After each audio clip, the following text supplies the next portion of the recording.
Este tema del incremento de 15% al salario mínimo, saludo al senador Martí Batres, él es legislador por Morena. Muy buenas tardes, Martí. Gracias por estar con nosotros. Buenas tardes, Tania. Muchas gracias. Oye, Martí, a ver, se dice que esto pues va a representar ya el tiro de gracia para las pequeñas y medianas empresas, que son el 90% de las empresas en nuestro país, porque estamos en un panorama complicado, ¿no? Crisis económica y además, en el caso particular de aquí del Valle de México, regresando nuevamente al semáforo rojo. ¿Qué dices? Que no es así, de ninguna manera, porque incluso hemos escuchado en el discurso de algunos empresarios decir que casi nadie gana el salario mínimo en México, que son muy pocos los trabajadores que ganan un salario mínimo y que la mayoría gana más. Entonces, eso quiere decir que el universo que gana solamente un salario mínimo es un universo reducido. Así de que ese impacto no va a ser en el 90% de las empresas, no va a abarcar al 90% del mundo laboral. Sí va a abarcar a los trabajadores que ganan menos. Y qué bueno, porque no es posible que siga habiendo una desigualdad tan grande. ¿Cómo se va a evitar que esto genere inflación, Martí? No ha generado inflación. Ya tenemos 2 aumentos que se han dado y ninguno de ellos generó impacto inflacionario. El aumento para el año 2019 fue del 16% y el aumento para el año 2020 fue del 20%. Y no generan inflación por varias razones. Una de ellas es que la productividad es muy superior al salario. Es decir, el trabajador mexicano es uno de los trabajadores más productivos del mundo, pero es uno de los trabajadores peor pagados del mundo. Entonces hay una distancia grande entre la productividad que genera el trabajador y el salario que recibe. En segundo lugar, porque son, como decía, un número minoritario de trabajadores los que ganan solamente el salario mínimo. Entonces, el aumento del 15% tal cual se refleja solamente en un sector del mundo laboral. Hay otros sectores del mundo laboral que tienen salarios más amplios y cuya negociación depende de, sobre todo, la dinámica del mercado y los factores de la producción que negocian esos salarios sin que haya una decisión de una Comisión Nacional de Salarios Mínimos, como es en este caso. Y en tercer lugar, porque la carrera entre el salario y la inflación fue ganada por la inflación hace muchísimo tiempo. La inflación es muy superior al salario. No es cierto que el salario haya provocado la inflación. La inflación dejó al salario mínimo muy abajo durante mucho tiempo. Tan es así, el salario mínimo perdió el 70% de su poder adquisitivo. Entonces, la distancia entre la inflación histórica y el tamaño del salario mínimo, pues es muy grande y por lo tanto no es cierto que el aumento al salario mínimo vaya a empujar un proceso inflacionario. Oye, se abre un nuevo frente pues con el sector patronal y además el sector empresarial, pues ellos votaron en contra de este incremento de 15% porque ellos argumentan a lo largo de esta pandemia no han recibido apoyo del gobierno, ellos dicen toda la carga la vamos a tener nosotros y no tenemos recursos. Un nuevo frente que se abre ahí con el gobierno federal. Bueno, yo creo que aquí hay varias cosas que son inexactas, por decirlo menos. En primer lugar, sí ha habido apoyos para los pequeños empresarios. Es más, el programa más grande de microcréditos de apoyo a los pequeños empresarios, microempresarios, se dio precisamente este año. Estamos hablando de varios millones de microcréditos para pagar un mes de salarios de los pequeños negocios.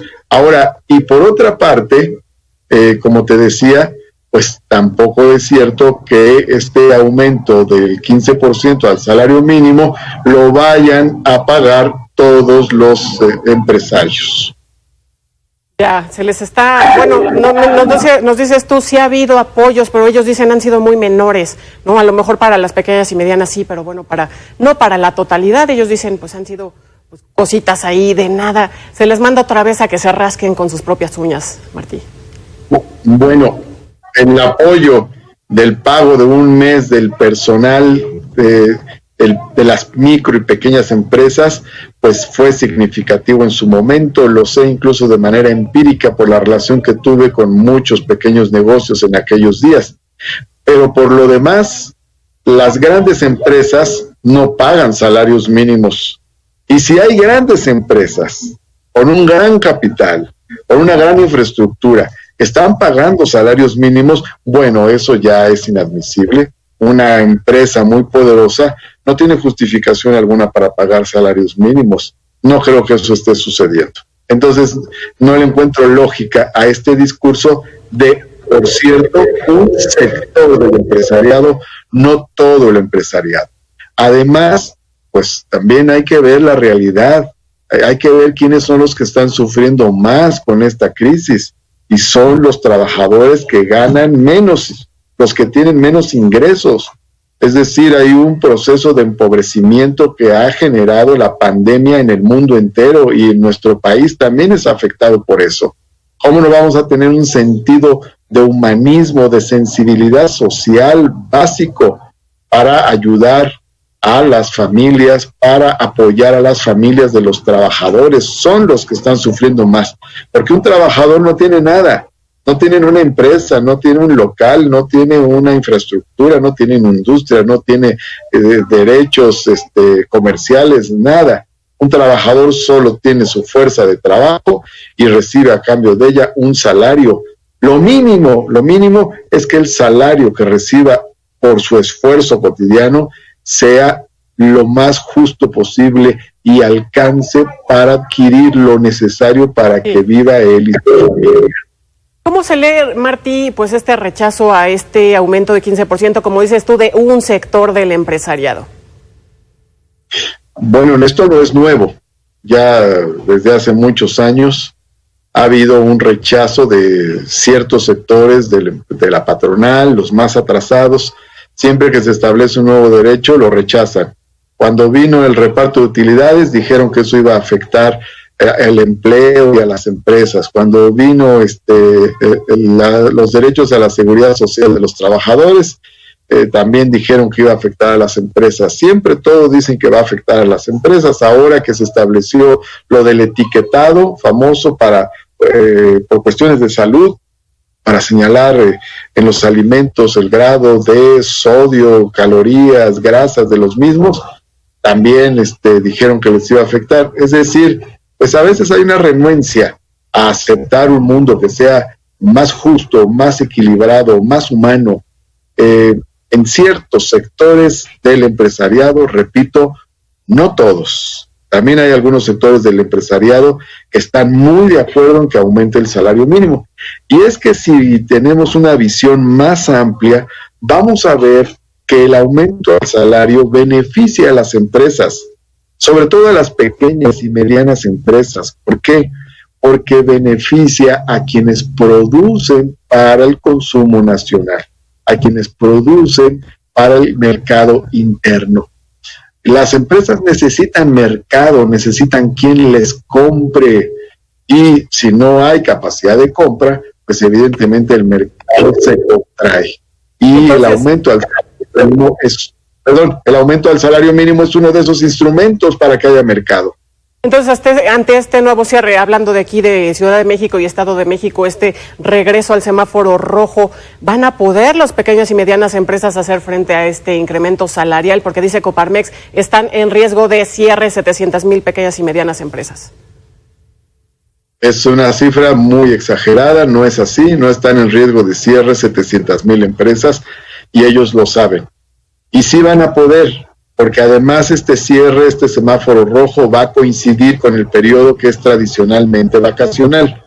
Entonces se va a reforzar este periodo vacacional, se va a reforzar con la suspensión tradicional de actividades que hay en la mayor parte de los servicios, pues se va a reforzar, va a haber un cierre más fuerte precisamente para cuidar la salud, para cortar los contagios que se están dando con el COVID. Y se trata de que podamos regresar después a un empuje más fuerte. Ahora, ha habido varios signos muy interesantes de recuperación económica. Después de que vino la parte más fuerte en mayo, después vino un proceso de recuperación del empleo, repunte de las ventas del comercio, estabilidad del dólar, recuperación del peso frente al dólar, control de la inflación, y México es líder en inversión extranjera directa, y además aumentaron las remesas de Estados Unidos para México. Entonces tenemos varios elementos, así como la recuperación parcial del precio del barril del petróleo. Aquí ya mencioné como 7 elementos diferentes importantes para la economía y que van a favorecer a la...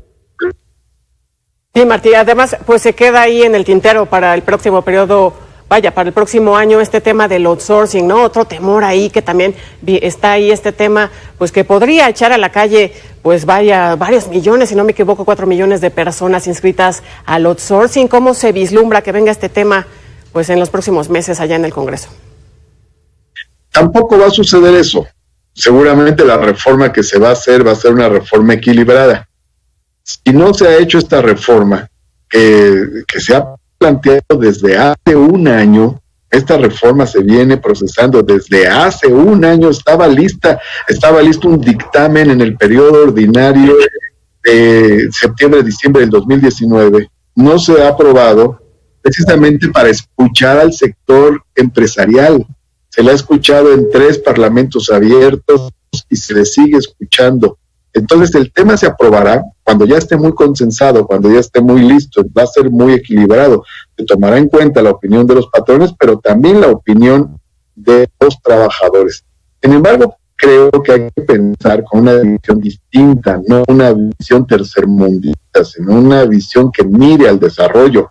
Así como hay sectores de punta en el desarrollo económico de México, pues también es importante que los salarios tengan un desarrollo de punta. No podemos ser un país con más desarrollo manteniendo salarios tan bajos. No es justificable que México, siendo una de las 15 economías más fuertes del mundo, tenga algunos de los salarios o uno de los salarios más bajos del mundo. Somos el país que tiene los salarios, tanto el salario mínimo como el salario general, más bajos de todos los países de la OCDE. Somos el país que tiene los salarios más bajos entre Estados Unidos y Canadá. Somos un país que tiene un desarrollo similar al de Colombia, Argentina, Chile, Uruguay, Brasil, pero tenemos salarios más bajos que todos esos países. Eso no tiene justificación. No es justificable que México tenga un salario mínimo más bajo que Guatemala, que Honduras, que Nicaragua, que El Salvador, que son países centroamericanos con un desarrollo menor al de México. Bueno, creo que es importante hacer una reflexión histórica al respecto. Queremos un país más desarrollado, también requerimos que haya trabajadores mejor pagados. Claro. Pues muchas gracias, Martí Batres, senador por Morena. Gracias por estos minutos con Mega Noticias, que no sea la última. No será la última. Muy buenas tardes. Gracias a Mega Noticias. Gracias. Cuídense mucho. Feliz tarde.